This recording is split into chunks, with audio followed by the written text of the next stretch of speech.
Welcome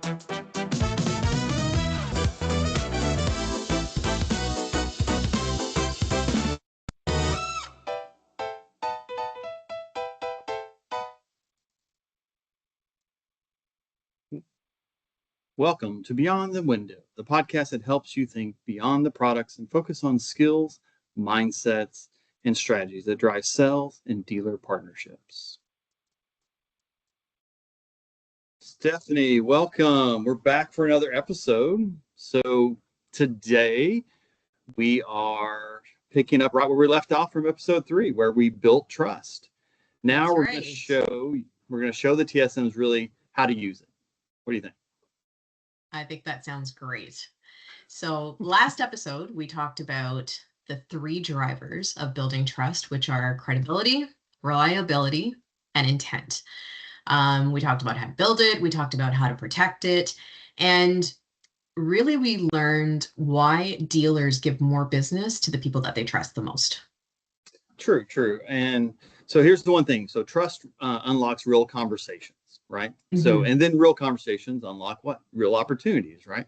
So and then real opportunities, what does that mean? That means real revenue. Yeah, that's right. So today's episode is going to be about translating that trust into a language that every single dealer speaks fluently. And that's the language of their business. So what is that? You are going to find out later in this episode. But to give you a little bit of a sneak peek, we're talking about margin, we're talking about mix, we're talking about ticket size, and their close rates. Right. And we always want to be in a dual language situation. So perfect. So, but when we really understand what the dealer and how the dealer makes money, it's not just selling window treatments, but it's really, how they actually make money. Everything changes, really show up, and you understand that. Yeah, exactly. You show up and you stop just selling and focusing on product. And what you really start to focus on is solving their problems and helping them grow their business.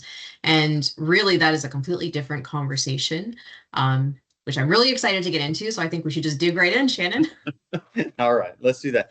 So let's just call this Dealer Economics 101. Okay, you guys are all familiar with the 101. So Stephanie, let's clear something up first. Okay, dealers don't just buy products; they invest in outcomes. I know that sounds kind of weird and cliche, but if you can't really connect our products to an outcome that moves their business, you're just another vendor. Exactly. That's 100% right. I mean, the dealers who trust you, all of the people that we talked about in episode 3, they're the ones who are going to give you the straight goods, right? Like they're going to come to the table and they're going to tell you what actually matters to them. And that is fantastic in itself, but really you have to know what to do with that information. Right. All right. So 101 means that we're really going to talk about the foundation. So let's talk about, the dealer's profitability on 4 levers. So every conversation you should have really should connect back to at least one of those 4 levers. So again, Stephanie kind of mentioned it. So the 4 levers are margin, mix, ticket size, and close ratio. Yeah. So why don't we break it down, Shannon? Why don't we look at each lever, give a high level example of what we're talking about, because we're definitely going to get into a little bit more depth later on. But let's just give you a bit of an idea as to how you can understand or start to understand a different way of seeing every interaction, every conversation that you have with your dealers. Okay. All right. Well, I will start my lecture if you don't mind. I'll just start talking right off the bat, and I'll give you guys a break about 2 hours in, if that's okay. No? Okay. Well, you might lose them, Shannon. They might just sign off for the day. Yeah, that's true. That's true. All right. So I think the first one, of course. The first lever is margin. Really, it's they don't buy just the cheapest option. They buy the options with the clearest return on investment. And what does that really mean? That just means after they pay their cost of goods, their salespeople, their service, and all the parts, really, what money is left over. And so when we are entering to a conversation, we really want to invest in those products that help affect their margin in a positive way, and really, just how to push them and nudge them in that right direction. Yeah. So mix, when we talk about mix, we're talking about the overall composition of what they sell. It's not necessarily just how much they're selling, what exactly they're selling. It's the full picture. We're talking about what are their high margin profit or products versus their low margin products. How much are they making on an installed motorization job versus, a basic cordless roller that they're selling in store.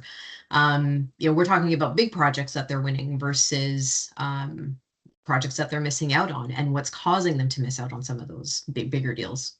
Right. And that true mix will really tie into that third one, which is the ticket size. So Yeah. again, that's just the average revenue per transaction. So in the window treatment business, it's the average job, right? So they're doing just, maybe one room, or, they're doing two rooms or what have you. But, the dealer who really upgrades and using that ticket size, let's say upgrade to motorization or upgrade into more premium fabrics, or let's do the whole house kind of, situation, really it's totally different from the individual, the dealer that's running to the lowest price point. Mm-hmm. No, for sure.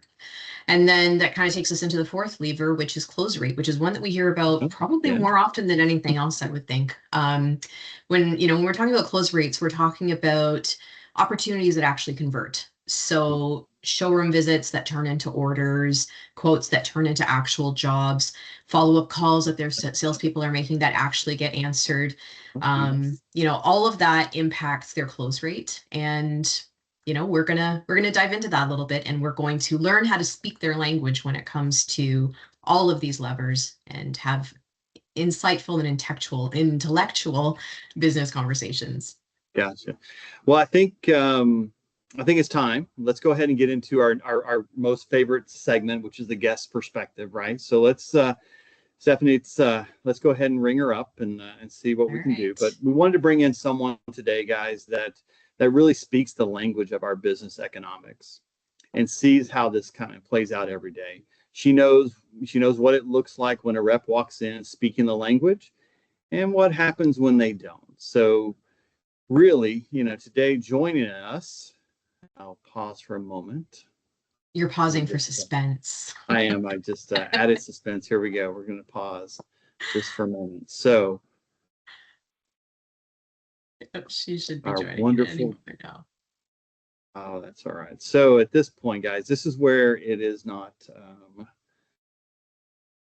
a fully flawless event at the moment. So sometimes we have to wait for the guest. So maybe that guest got an extra call.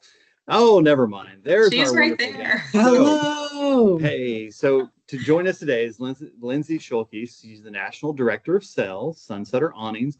So welcome to Beyond the Window. Thank you. Thanks so much for having me. I'm thrilled to be here. And we're thrilled to have you. So very cool. So, Lindsay, what we're talking about today is really, I guess the title of it is really "Show Me the Money."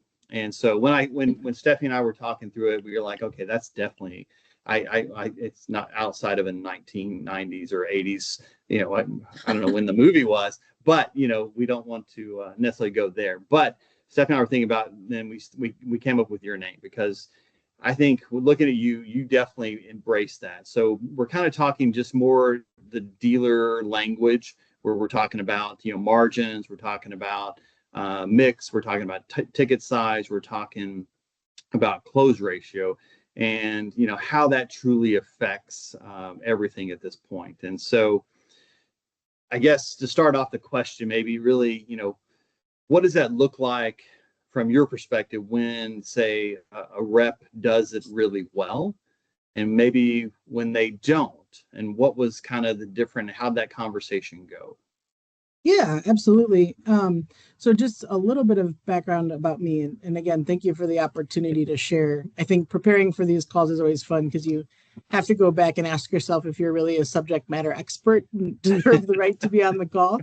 But I actually started thinking about, in preparation for this call, what it was like when I was in the field. So I was a business development manager for about 5 years. And I was actually in office furniture prior to working here at Springs Window Fashions.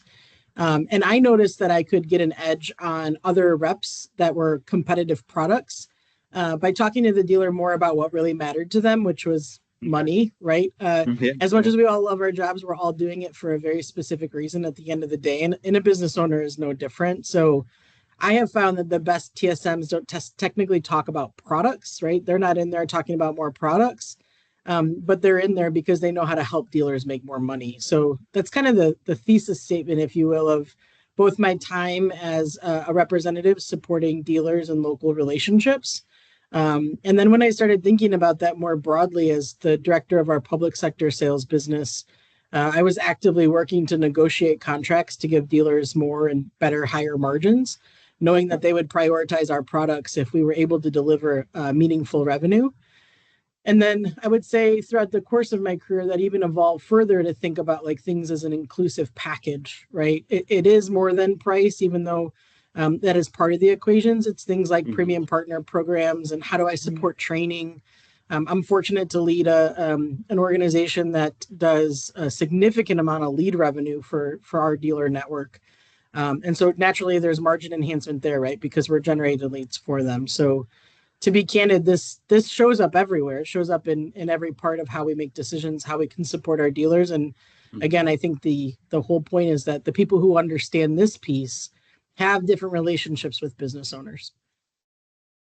Yeah, honestly, you totally hit the nail on the head, and that is what we're here to talk about. So I really appreciate that insight. What do you think specifically, what do you think reps who get it say? Like what type of language do they use? What type of verbiage or signals do you think that they give off that indicates that they truly understand a dealer's language or dealer economics? Yeah, that's a great question. I think a little bit advanced preparedness for a meeting.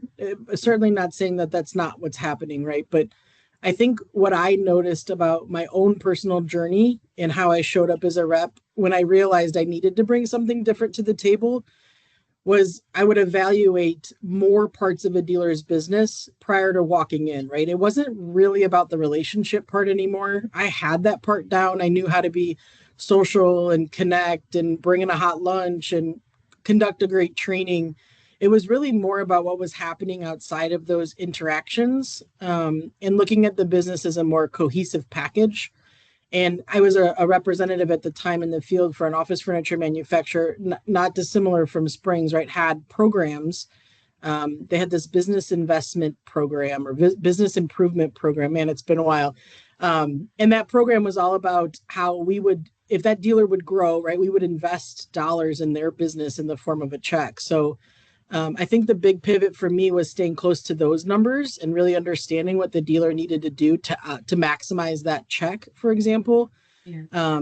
And then my conversations were generating around how close we were to those targets, to that goal.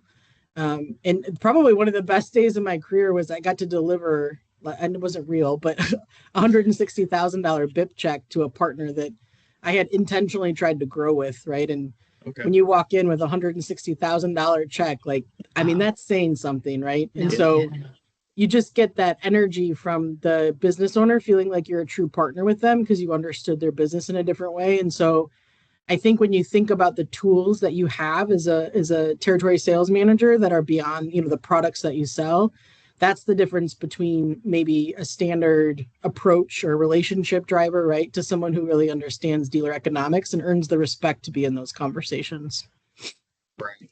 So you mentioned a couple of things there. So talking more of the behavior. So when you walked in with that $160,000 check, I mean, how long did it take you to get to that level? I mean, did you just do it? Oh, one, two, three, I'm done. I mean, what was it? What did that look like? Yeah. What was that process? What was that journey? Yeah, great question. I think it's the constant reminder, right? You've got to first, from the dealer's perspective, make sure you've got buy-in. I once heard someone tell me, like, don't teach someone who's not a student. So you have to have an interested party, right? You have to kind of lead in with like, do I think the dealer is going to be interested in what I have to share? And what are the early questions I can ask that tell me I have someone who's interested in what I have to share? And then from there, it's the reminder of like, what did you agree upon that day that you decided that you had a student or that you decided you had a captive audience, right? Someone who was really interested in what you were talking about. and how that could meaningfully shift their business. So, for example, in the Sunsetter world, that might show up as like a dealer's doing great with our leads. We want to continue to grow with them. And maybe we're looking at growing their leads by another 150 leads the next year, right? What is the agreed upon plan that we made together that would allow them to then unlock those additional leads for the following calendar year or mid-year, if that's available to them sooner. And then Gotcha. as I'm meeting with them, I'm bringing all of our decision making back to that goal, right? If we've set this goal, this is what we're working towards together. I'm using any possible way to remind the dealer of that. And that could be like a friendly text message of like, man, I can't wait till next year when you've got a bigger warehouse space, or man, I can't wait till next year when you've added another salesperson because you're dealing with some growing pains. Or like, how do you get that person really excited about the future you're trying to build together and keep them motivated based on that goal that you outlined? Right. No, that's good. That's good. I love the bringing back to the goal, and you guys, it's a mutually agreed upon goal. And I think that's key. And if you can tap into that using some of these levers and how you can really drive that business, I mean, that's really important and good information. So, Lindsay, if you had one piece of advice to give a TSM today that wanted to start elevating the language that they use, starting on like their very next call, what would you recommend that they focus on first? Yeah, that's a good question. I think, God, I want it to be so impactful, right? I think it's transitioning out of the language of like how our sales. I've been kind of an unpopular salesperson because I really struggle with talking about the weather, and I feel like a lot of conversations like start there. Yeah. Like I can't do the weather. Like that's just not my jam, right? So I typically try to lead with something else. And I think when you have a comfortable relationship with someone, you can start to pivot your early conversation, your warm-up round, out of how our sales and really more about like, hey, we've got 25 minutes together, right? Be respectful of that person's time and really just ask the question of like, if we can improve any number this quarter or this month or this year, what would that be? Like, as you're evaluating your business and you're finding that this number isn't meeting expectations, what is it and what can I do to help you get there? I think as a business owner, that would be something that I would appreciate. Like if I was a business owner, I would want them to be more intimately involved in my business. But then secondly, I think that sets apart like a more thoughtful question than how our sales, right? How our sales is kind of like, how's the weather? Like it's too broad and basic. I think it's okay as an opener, but how do you take it a level deeper to engage with the dealer in a more meaningful way? Those are the numbers that keep them up at night, right? How can you get a peek into what that looks like for them so you can be more helpful in a targeted way? Yeah, no, that's solid advice. And I think you're right. It's, starting to sort of transition out of that small talk that happens on every single call. And yes, there is a place for that, but it can't be the bulk of the conversation. It's like we're talking about it's like 1% of the total visit, and then we really need to get into the meat and potatoes of what's gonna change within that business. So I mean, what I keep coming back to after hearing you, Lindsay, is really that it's not really about memorizing terms or, just going in with the same old MO meeting after meeting. It's really about understanding what matters to them, what's going to drive their business, or like you said, what's keeping them up at night, so that you can present a solution that works and show that, you genuinely care about the growth of their business. That's really what's going to build a partnership and set you apart from everyone else. Yeah, I agree with that. I think that's a good way of summarizing all the words that you got from me today. Yeah, no, I take notes. Yeah, so the same. So I mean, I love what you're saying. Put yourself in their shoes, really see what's important to them, and kind of tying into what Stephanie was saying. And and I do want to say thank you for probably listening to episode 1, 2, and 3, because you talked about preparation, you talk about asking the right questions, and then developing the trust. So again, this is the step, the foundations that we're having in this first segment of podcast to really do that. So I appreciate you doing that. So I know you didn't, Yeah. I don't know if you did it on purpose, but thank you. So fantastic there. But yeah, so I appreciate everything you provided for us today. I mean, you got some great, great talking points. When I pull this out, it's going to be really good. Yeah, for sure. Happy to support. I think the other thing is, I remember being a territory sales manager and kind of being up against that growth edge of like, I wanted to be a better rep than the people who were also in there being a rep. And I also wanted to be better than like the original version of myself. And some of that's really uncomfortable, right? So Yes. I think I just want to also grant some permission that I one time made this comment and I wasn't sure how it was going to hit. There was a significant amount of customer service issues when I was working in office furniture. And one of the owners was like on me about this set of casters, which are the wheels on the bottom of the chair. Mm-hmm. And quite honestly, I didn't know the answer that he was looking for anyway, but I said something like, so we're at a crossroads, right? Like I've got 40 hours a week to commit to your business amongst other dealers. I'd rather spend my time doing business development and supporting you in growth. Otherwise, I can go chase this caster thing down, but like I can't tell you that I'm going to have time for business development for you. And it was really uncomfortable when I said it out loud. And I was almost expecting him to just kick me out of the office. Like it wasn't fun, right? But I think I just want to also grant permission to the TSMs who know that there's difficult conversations that are out there that pivot you out of kind of a rep who's going through the motions or a rep who gets kind of overloaded with the basics, right? There's a lot of potential for each of you or each of the territory sales managers to have a more meaningful conversation. And those first few are going to be tough. So continued permission to fail and try a different personality on, hit your edge of growth and keep going. That's the fun part, right? Where you get to kind of evolve from how you were a rep in the beginning and how you continue to evolve your craft. So I would just say that's good. Important too. No, that's good. Yeah, constantly learning. Yeah, constantly learning, constantly improving, learning from your mistakes. That's great, because if we don't have the mistakes, it's hard to learn from. Mm-hmm. So I think that's a great ending to a wonderful conversation. Thanks. Really appreciate the time. Take care. Sure. Thanks you so much, Lindsay. Appreciate it. See ya. Bye-bye. Bye. All right, Stephanie. That was great. That was good. That was really good. So, like I said, I knew she would have all the answers. So that's great. Fantastic. I love that. Be a better version of yourself. Yeah, no, that is good. And I thought that's very good advice. I mean, that's what we try to do every day, I think, right? Just try to be better than we were yesterday, improve, get that one step further. All right, so let's briefly look at it, and let's really take these 4 levers and really kind of apply it in a very practical way. Mm-hmm. So again, the song always comes to mind, and it's not the right song, but that's the only one that comes to mind every time I hear it. It's it's let's get practical. And again, that doesn't really that's not the words of the song, but that's the theme that I'm looking at right now. So. Well, let's do it. I think it makes sense because getting practical, I mean, the word practical itself indicates practice, and that's what we're here for, right? So yes, right. So knowing the 4 levers is one thing, right?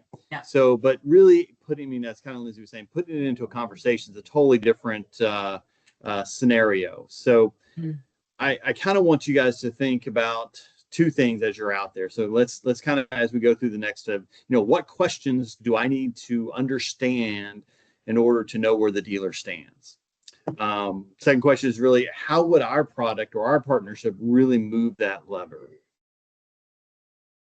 So I want to jump right in. Let's talk about margin for a second.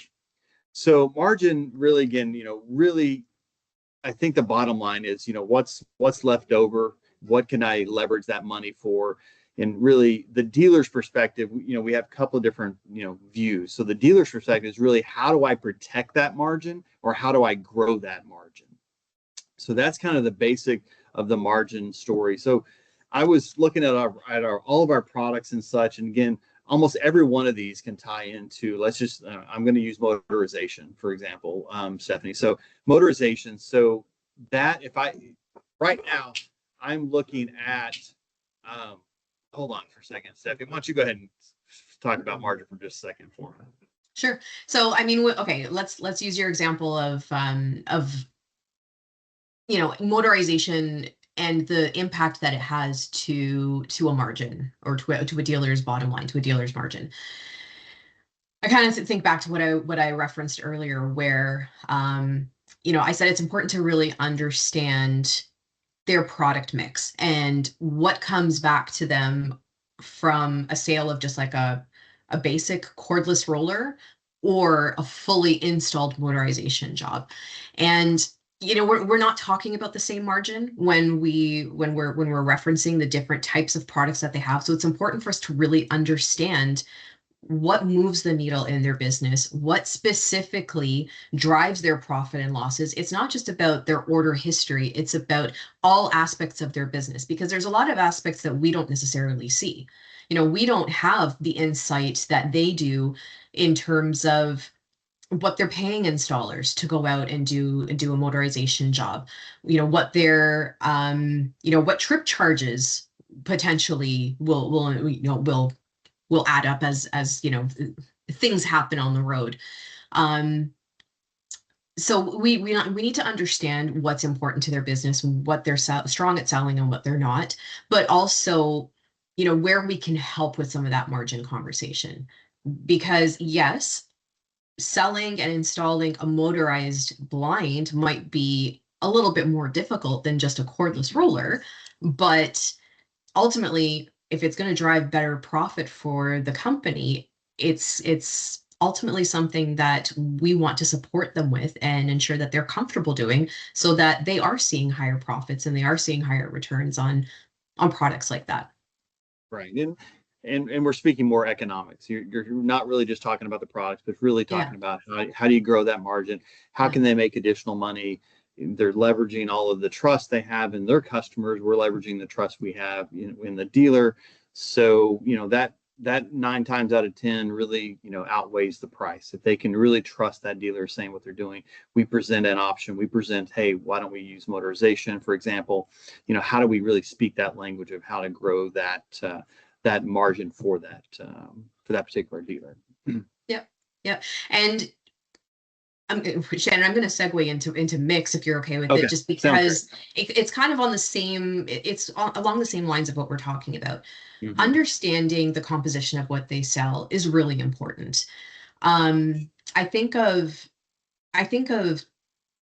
the customer call report that we leverage, which is a great tool. It's a really, really good tool. You print it off. It's got the pretty little pie charts that show the mix of all their products this year versus last year. And it's such a strong tool. And I don't know if it gets utilized well enough in the field. I think it's really easy to have the safe conversation and go in with the customer call report and say, hey, well, it looks like your solar roller sales are down versus last year, or it looks like your motor attachment rate is a little bit lower than it was last year. And, just sort of call out what you're seeing on the page. But the real conversation, or the harder conversations, happen when the TSM start asking why. Right? So why is this happening? Why are your solar roller shades down? Or why is your solar roller business down? Why are we seeing a dip in your motorization? And I feel like a TSM who's done a really good job with establishing trust, they're going to get the answer from the dealer that will ultimately tie back to something that they can recommend in the future. So that dealer might come back with something along the lines of, well, you know what, my top installer who was really strong at, installing motorized product, he left, he's not with us anymore. I've got a new guy who's just not as comfortable with the product, but we're getting there. That's a great opportunity for the TSM to say, well, you know what, why don't I support with some additional training of your new installer? I mean, if that's ultimately what it's going to take to get your solar roller sales back up, because he's going to increase his comfort level with installing motorized shades, let me work on that with you. That way the dealer feels like, hey, they understand the challenge that I'm having right now in my business. Mm-hmm. We're correlating it back to what we're seeing on paper, which is that sales are down, and they're willing to help me put in the time and the effort on an activity that's ultimately going to grow my profit margins. Mm-hmm. No, that's great. Yeah, you're right. No, it makes sense. So, so you have the margin, you have the mix, and then again, what you're stating at this point, because you're bringing in motorization, you're actually talking about the ticket size as well. Because right Yeah. now, I mean, if you're selling a manual shade, I mean, what is that? Like say, let's just say $200 to $300. Let's just say something like that. So that's one shade. Okay, great. You got a room, so it's at four windows in it, so you're talking $1,200 or whatever, something like that. But having that simple conversation, maybe you trained that new installer so he's comfortable in selling it, or maybe they lost that salesperson or what have you, like you said. They don't fully, the new person doesn't fully understand how motorization really plays into a role. If I add motors to each one of those four shades, well, at that point, I just tripled that cost for them. And so, that ticket size. So now at $1,200 is going to be what $3,600 could be. Of that $3,600, you're not going in there, you're not touching more than the four windows. All you're doing is touching the four windows and putting that product. Yes, there's some additional time on motorization of programming and such, but overall, you just made a lot more money and you increase that ticket size. And the folks that are leveraging that are having better conversations. They're having more money in their pocket, plus they're able to drive additional revenue throughout the whole house. They're not just talking about a small little section, one window. They're talking bigger scope. They're talking, hey, if I do X today, I can come back and do Y tomorrow. You're setting just different little benchmarks that you can say, hey, if you do this, dealer, we can get you here. Now, if you have do you have a standard upgrade conversation? Are you talking with your reps on how to, hey, let's have, do they start here and then work their way down? Well, I can't do X at that budget, but I can do this over here, and how I do a mixture of it. So it's kind of neat little interaction, playing around with, what's going to make the most money, the most effective, and the best use of my time. Yeah. And I mean, really that ties in beautifully with close rate, right? When we talk about close rates, what are we talking about? We're talking about what happens between that showroom visit and the signed deal, the closed job. And I think, it's funny, like we all want to celebrate, and we should celebrate with our dealers when they close these deals, when they they get the jobs that they've been working hard to do. We absolutely want to go in and we want to high five them and congratulate them and give them the pat on the back and celebrate with them. But I think, again, that's sort of the easier thing to do. I think the tougher conversations happen when they don't close, and that's where we have an opportunity to support them as well, right? I know we talk a lot, we use the onion analogy a lot in sales and sort of peeling back the onion, but when we ask a dealer, why did you lose that job? What happened? Why didn't that one come through? 9 times out of 10, what's the response going to be? It's going to be, well, you know what, it was too expensive. You guys were too expensive, or price was an issue, or they didn't want to spend that much money, which is absolutely a valid response on the dealer's behalf. But I think we need to just get into the habit of not taking price as the only like end all to be all, right? Like we need to peel it back a little bit more and understand what other issues could be there, so dig in a little bit deeper, find out what other factors were in play. So, you might hear something like, well, I had major quality issues with that product in the past. So, I just wasn't really comfortable about selling it to begin with because I don't want to be burnt again. I don't want to have to go through remakes and multiple trip charges again. Or, I had a bunch of shipping nightmares and I don't want to have to go through these shipping nightmares again because we, had lost shipments or whatever the case is. If you dig in beyond just price, a lot of times the dealers will give you insight that, you wouldn't necessarily get if you didn't keep finding out. And it could also be something like, tying back to what you were saying with the tickets, with the ticket size. It could be that maybe the dealer wasn't fully comfortable with selling on that bigger project. So if they were going to sell rollers with deco panels and the customer said it was too expensive, we have to think, like, did the dealer really, good for them for trying to go for the, like a full solution and selling, a layered product option as opposed to just a basic roller or basic blind. But do we need to maybe give them a little bit more support, a little bit more training, a little bit more coaching on how to sell a full room solution and how to layer in different products. So whenever we hear that a job didn't close, I think we just need to look at it as an opportunity to Right. help that dealer close future jobs, if that makes sense. Right. No, it does. And I mean, like Lindsay was saying that, you have to give your an opportunity to fail. In order to fail, you learn from all failures. Um, I think, talking about product and that type of thing, and looking at a lot of the dealers, I think, I think some of their not problems, but some of their opportunities are where they don't quote in the home. So speed actually matters. At this point, sure. if you're not quoting, the dealers that are quoting in the home are closing 1.5 to 2 times more than, say, the dealers that are not. If I email you something a little bit later on, I've already taken that whole opportunity away. They're in the moment, they're ready to close. You walk away 2 days, even the next day, even an hour or 2 hours later, that close ratio percentages drops considerably when that happens. So I think, leveraging that, or even, I think one of the situations where we really don't utilize is the financing part. If you look at a financing, like giving that consumer an opportunity to purchase more, and as we've seen the statistics that say if we do finance it, they do buy more. So that's usually not just an extra shade or two. It's usually 2,000-3,000 more than what they were wanting to pay originally.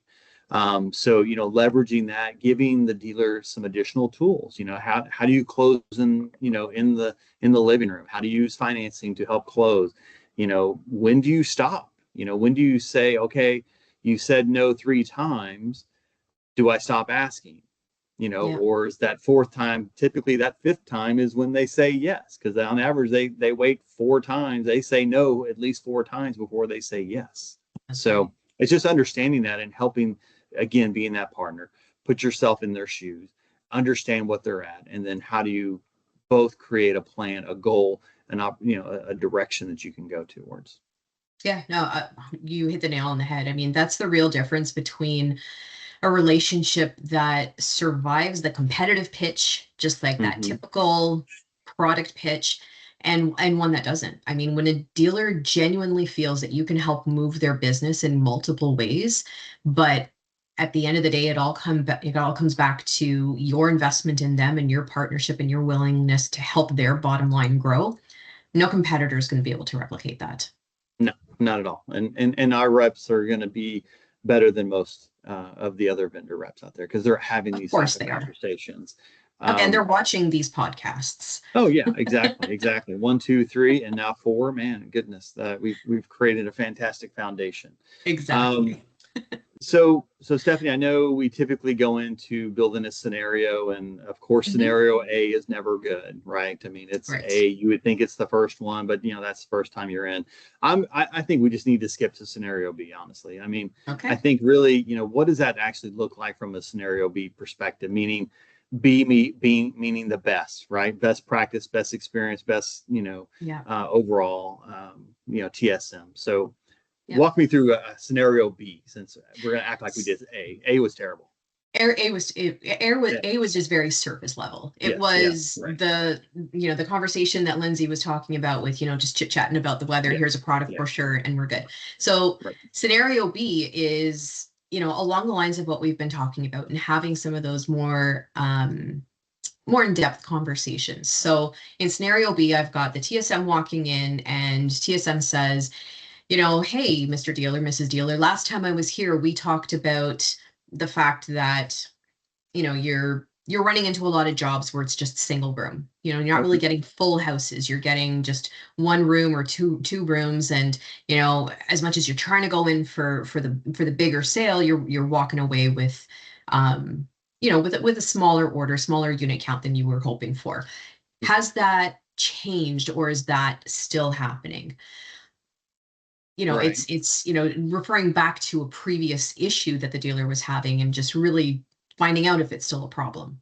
Right. And I like that because you're referencing back, like you said, a previous conversation. You remembered, you wrote it down, you brought it up because it's a business conversation. Now that dealer stopped It's they were trying to get you out of their office. They're saying, come on, it's time to get, I got to go to a job. Now they're starting to think on, I am still having that problem. Now as you mentioned it, I'm still having that problem. We've only quoted a few homes, and we're losing on price. I don't know what's going wrong. I don't know where we're presenting it wrong. I don't know if we're in the wrong market or anything. So at that point, that conversation's shifted. Now they're like, I wanted to go to lunch, but now I can't, because now I need to figure out what Stephanie has to offer that's going to help me. Yeah. But honestly, like that's exactly what we want to hear. I mean, not that we want our dealers to have problems that need fixing, but at the end of the day, I mean, it's just the way life is. No business is perfect. No human is perfect. No employee is perfect. No employer. So we want to hear what challenges they're having, and conversations like that, like, what you're saying, Shannon, where I don't know, are we presenting this wrong? Are we just not the right market?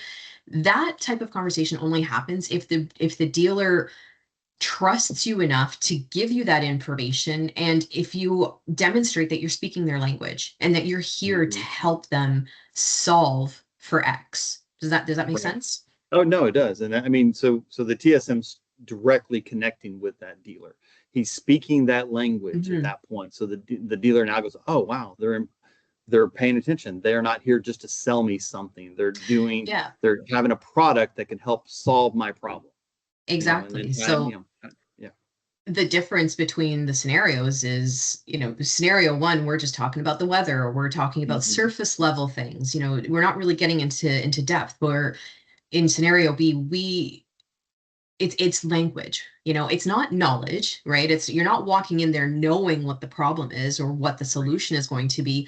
What you're doing is you're using language to learn that knowledge. You're there to gain knowledge by using the language that the dealer speaks.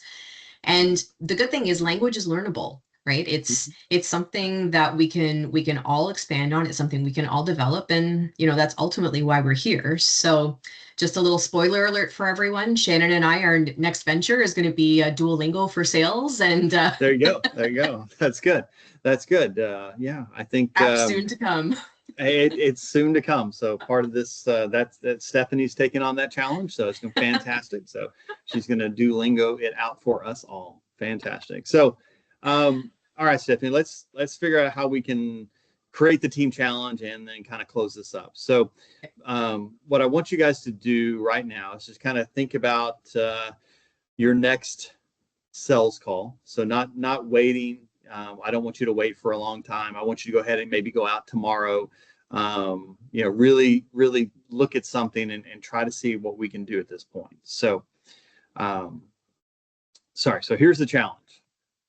So I think I want you guys, Stephanie and I talked through, we said, okay, well, we have a list, but we don't want you to write it down. Okay. We don't want you to, here's a list. I just really want you to, memorize and, my mommy asked me to come in and tell you these 3 things, whatever. No, that's not that's not it. So basically what I want you to do is ask one lever question before you talk about product. Okay. So when you're going in there, what are you going to do? You're going to ask one question before you start talking about product. One lever question is talking about margin, mix, ticket size, close ratio, something that really, that can really drive the business conversation, changing that language before you start talking about product. And then let's say number 2 would be connect your products to a specific outcome. So when you ask that first question, that leads you into another topic of, let's say, the motorization, the ticket size, or what have you. So then now you connecting the new Zigbee or the fantastic Tahomo that we have that's going to connect our product to what their needs are.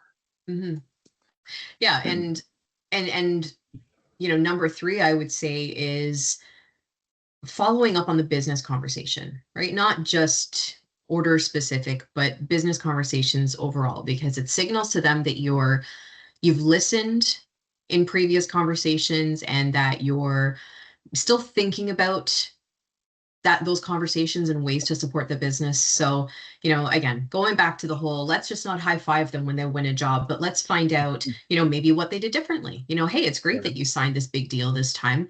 What happened on this sales call that didn't happen on the last sales call? So not just talking about the order itself, but just having a more in-depth business conversation about what potentially had changed in the business and what's working. Right. No, that's a great challenge, and I think that you guys can do those things in the next call. So again, I want to kind of wrap it up. So let's create some closing thoughts here for our team. What do you think? Why don't you start off, Stephanie? Sure. So I mean, yeah, I think everyone right now, every TSM that's listening is like waiting for us to wrap it up because they're eager to just get out on the call or get out on their on the road and start having some more of these dealer economic conversations. But here's what I want to leave you with. When we're talking about the language of a dealer's business, we're not talking about a technique per se. We're talking about an actual shift in mindset. Mm-hmm. As a TSM, it's you understanding that every single call that you have with a dealer is an opportunity to view their business through their own eyes and through the lens of their margins and their product mix and their ticket size, what their closing rates are. You really become a different kind of partner when you start to view their business through their eyes and can support them in ways that are going to really matter to them. Dealers feel that. They really do feel it. Right. No, you're right. And it doesn't happen on, visit number one. It doesn't happen by accident. So it's something that has to be planned for. It happens because you did your homework, right? You asked the right questions. I think the hardest part for us is we have to listen, right? We have to listen to what they're saying. And then we kind of, look what's they're asking for, not just what's easy for us to sell, but really, we're showing up for them in their business. How do we help them? And we're not just assigning them, hey, here's your account number. I'm trying to drive that sell. No, you're truly interested in growing their business and you're listening to what they have to say. Yeah. And I mean, language compounds, right? Like it's just like anything else. It's going to take practice. You might pick margin as your challenge for the week, and that's what you're going to go in and talk about. And listen, maybe it's not going to be as fluid the first time you have that conversation, but if you just keep practicing at it, by the time you're on your fifth call, it's just going to come naturally, and it's going to be a lot easier to have this dealer economic type of discussion with them. So the more consistently you speak it, the more they're going to open up. The more they open up to you, the bigger the opportunities are going to be. And obviously, the bigger the opportunities are going to be, the harder you are going to be to replace down the road for that dealer. Exactly right. So, Stephanie, this is a good episode.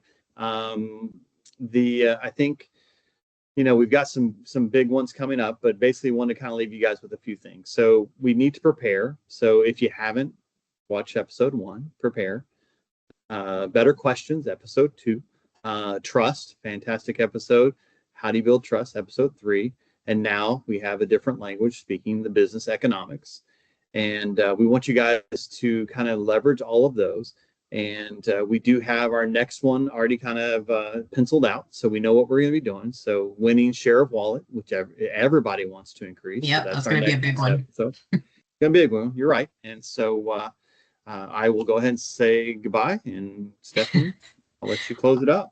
Awesome. Well, thank you guys. We hope you enjoyed the episode as much as we enjoyed making the episode. Hope you took a lot from it, and we'll see you in episode 5.